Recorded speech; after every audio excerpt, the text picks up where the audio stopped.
नमस्कार, आप देख रहे हैं मध्य प्रदेश की बड़ी खबरें। मैं हूं आपके साथ नेहा। 40 साल बाद भोपाल से हटेगा यूका का जहरीला कचरा। विशेषज्ञों की निगरानी में पैकिंग शुरू।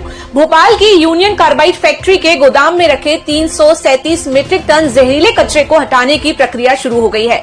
रविवार को कंटेनर में कचरा भरने की शुरुआत हुई। ये 250 किलोमीटर दूर पीथमपुर ले जाया जाएगा। हालांकि वहां कचरे को लाने के विरोध में प्रदर्शन जारी है। रविवार को एक्सपर्ट्स की मौजूदगी में कचरे को 12 कंटेनर में भरने की प्रोसेस शुरू की। हालांकि देर रात तक कचरा पीथमपुर के लिए रवाना नहीं किया जा सका। इस पूरी प्रक्रिया में कैंपस के अंदर जाने की मनाही है। 200 मीटर के दायरे को सील कर दिया गया है। रास्ते भी बंद कर दिए गए हैं। कैंपस में 100 से ज्यादा पुलिसकर्मी तैनात हैं। वहीं कुल 400 से ज्यादा अधिकारी, कर्मचारी, एक्सपर्ट्स और डॉक्टरों की टीम इस काम में जुटी है। गैस कांड के 40 साल बाद Pithampur industrial waste management company के एक्सपर्ट्स की मॉनिटरिंग में कचरा 12 कंटेनर ट्रकों में भरा जा रहा है। एमपी में छापे के बीच लोकायुक्त पुलिस में फेरबदल, 6 इंस्पेक्टर, 28 पुलिसकर्मी नियुक्त। भोपाल में आरटीओ के पूर्व कांस्टेबल सौरभ शर्मा के ठिकानों पर लोकायुक्त पुलिस की कार्रवाई को लेकर उठ रहे कई सवालों के बीच लोकायुक्त संगठन में बड़ा फेरबदल हुआ है। बताया जा रहा है कि कार्रवाई लीक होने के चलते ये बदलाव किया गया है। लोकायुक्त संगठन में लंबे समय से पदस्थ डीएसपी, निरीक्षक और आरक्षकों को हटाकर नई पोस्टिंग की गई है। लोकायुक्त संगठन में पदस्थ 4 डीएसपी, 6 निरीक्षक और 24 आरक्षकों के 3 दिन पहले हटाया गया था। इसके बाद पुलिस मुख्यालय ने रविवार को लोकायुक्त संगठन में 6 इंस्पेक्टर्स की पदस्थापना की है। इसके साथ ही 28 पुलिसकर्मियों को भी लोकायुक्त संगठन में नियुक्त किए जाने का आदेश जारी किए गए हैं।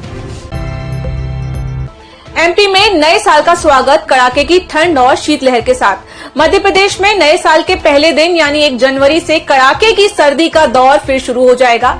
बर्फीली हवा की वजह से पूरा एमपी ठिठुरेगा। सबसे ज्यादा असर उज्जैन और ग्वालियर, चंबल में दिखाई देगा। इन्हीं जगहों पर 30 और 31 दिसंबर को कोहरा भी रहेगा। जबलपुर, रीवा, शहडोल, सागर संभाग में भी कोहरा देखने को मिलेगा। वेस्टर्न डिस्टर्बेंस और साइक्लोनिक सर्कुलेशन एक्टिव होने से प्रदेश में 2 दिन तक तेज बारिश का दौर रहा। रविवार को मौसम खुल गया, लेकिन टेम्परेचर में गिरावट देखने को मिली। वहीं कई जगहों पर कोहरा भी रहा। अगले 2 दिन ऐसा ही मौसम रहेगा, फिर ठंड का असर बढ़ जाएगा। मंडीदीप से इंदौर भोपाल हाईवे को सीधे जोड़ने के लिए बनाए जा रहे वेस्टर्न बाईपास प्रोजेक्ट को सरकार कैंसिल करने जा रही है। 3000 करोड़ के प्रोजेक्ट को कैंसिल करने के पीछे तर्क दिया जा रहा है कि केंद्र सरकार ने इंदौर भोपाल 6 लेन एक्सप्रेस वे प्रोजेक्ट को जोड़ने की मंजूरी दी है। इस प्रोजेक्ट के अलाइनमेंट के बीच वेस्टर्न बाईपास का हिस्सा आ रहा है, मगर हकीकत में प्रोजेक्ट कैंसिल करने की वजह नेता, अधिकारों और रसूखदारों की जमीनें हैं। नए साल का जश्न एक दिन के लिए बार लाइसेंस की संख्या लगातार बढ़ती जा रही है। इस बार 31 दिसंबर को नए साल का जश्न मनाने के लिए 250 से ज्यादा व्यापारी बार लाइसेंस ले सकते हैं। अब तक एक दिन में करीब 100 लाइसेंस ले चुके हैं, जबकि अन्य कतार में है। 30 दिसंबर के लिए भी कई लोगों ने एक दिन के बार लाइसेंस के लिए संख्या स्थायी बार लाइसेंस वाले होटल, ढाबा और बार रेस्टोरेंट के अलावा है। हालांकि कलेक्टर ने स्पष्ट कर दिया है कि रात 12 बजे के बाद कोई बार खुला मिलता है तो तत्काल कार्रवाई की जाएगी। इसके लिए 10 से ज्यादा टीमें बनाई गई हैं। इनका काम अवैध रूप से शराब पिलाने वालों पर कार्रवाई करने से लेकर समय सीमा का पालन कराना होगा। कोई निजी जगह पर भी व्यावसायिक रूप से शराब पिलाते पाया गया तो कार्रवाई की जाएगी। इंदौर में आज 60वां ग्रीन कॉरिडोर बनेगा। एक प्राइवेट अस्पताल में इलाज के दौरान मनोरमागंज निवासी सुरेंद्र पोलवार को 68 वर्ष की आयु में ब्रेन डेड घोषित किया गया। खास बात यह कि डॉक्टरों की टीम द्वारा उन्हें ब्रेन डेड घोषित करने के बाद खुद परिवार आगे आया और उनके दोनों हाथ, किडनियां, लीवर, आंखें और इसके अंगदान करने का निर्णय लिया गया। परिवार की सहमति के बाद उनके अंगदान के लिए ग्रीन कॉरिडोर की तैयारियां की गई हैं। भोपाल में प्रदूषण स्तर 300 के पार पहुंचने पर कलेक्टर विभाग ने सख्त कदम उठाए। शहर के प्रमुख चौराहों और सड़कों पर भारी वाहनों की आवाजाही पर रोक लगा दी गई है। कचरे के जलने की घटनाओं पर भी नजर रखने के लिए विशेष टीम गठित की गई है। प्रदूषण घटाने के लिए नगर निगम ने अतिरिक्त सफाई कर्मचारियों की तैनाती की है। स्कूल और कॉलेजों में छात्रों को जागरूकता अभियान चलाकर पर्यावरण बचाने का संदेश दिया जाएगा। प्रशासन ने अगले 8 से 10 दिनों में स्थिति सुधारने का लक्ष्य रखा है। सुप्रीम कोर्ट का बड़ा फैसला। सुप्रीम कोर्ट ने 1,25,000 संविदा कर्मियों के अधिकारों को सुरक्षित करते हुए आदेश दिया कि राज्यों की सरकारें संविदा कर्मचारियों को नियमित करने की प्रक्रिया शुरू करें। कोर्ट ने कहा कि संविदा कर्मचारियों का शोषण किसी भी रूप में स्वीकार नहीं किया जाएगा। वित्त आयोग की बैठक। मध्य प्रदेश में वित्त आयोग की बैठक में 2047 तक की विकास योजनाओं पर चर्चा की गई। बैठक में राज्य के सभी विभागों ने अपने बजट की आवश्यकता और आगामी परियोजना का खाका पेश किया। राज्य सरकार ने जीएसटी में अधिक हिस्सेदारी की मांग की। इस दौरान विशेष अनुदान के लिए केंद्र को प्रस्ताव भेजने पर भी चर्चा हुई।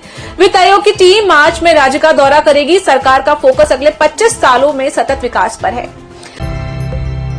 आंगनबाड़ी केंद्रों का हाल। प्रदेश में 38,000 से अधिक आंगनबाड़ी केंद्र हैं, जिनमें से कई की हालत खराब है। रिपोर्ट में बताया गया है कि पिछले 5 वर्षों में केवल 1400 नए केंद्र बनाए गए हैं। विशेषज्ञों का कहना है कि वर्तमान गति से सभी केंद्रों को बनाने में 100 साल लग सकते हैं। सरकार ने इस पर तेजी लाने का आश्वासन दिया है। महिलाओं और बच्चों के पोषण के लिए आंगनबाड़ी केंद्र अहम भूमिका निभाते हैं। पुलिस थाने के बाहर धरना प्रदर्शन। प्रदेश के एक पुलिस थाने के सामने कांग्रेस कार्यकर्ताओं ने 12 घंटे का धरना प्रदर्शन किया। ये प्रदर्शन एक स्थानीय कांग्रेस नेता की संदिग्ध मौत को लेकर किया गया। प्रदर्शनकारियों ने दोषियों के खिलाफ सख्त कार्रवाई की मांग की है। पुलिस ने स्थिति को नियंत्रित करने के लिए अतिरिक्त बल बुलाया। मामले की जांच चल रही है और सरकार ने निष्पक्ष कार्रवाई का भरोसा दिया है। महाकाल मंदिर विवाद। महाकाल मंदिर में दर्शन को लेकर बड़ा विवाद सामने आया है। अधिकारियों और वीआईपी के लिए विशेष प्रवेश से आम श्रद्धालुओं में नाराजगी है। मंदिर प्रशासन पर आरोप है कि दर्शन के दौरान विशेष गाड़ियां और वीआईपी सुविधाएं दी जाती हैं, जिससे आम भक्तों को घंटों तक लाइनों में खड़ा रहना पड़ता है। इस मामले में राजनीतिक रंग भी ले लिया है, क्योंकि प्रशासन ने चुप्पी पर सवाल उठाए जा रहे हैं। श्रद्धालु मंदिर प्रबंधन से पारदर्शिता और समानता की मांग कर रहे हैं। प्रदेश की खबरों में फिलहाल इतना ही। बाकी की खबरों के लिए आप देखते रहिए EMS TV न्यूज।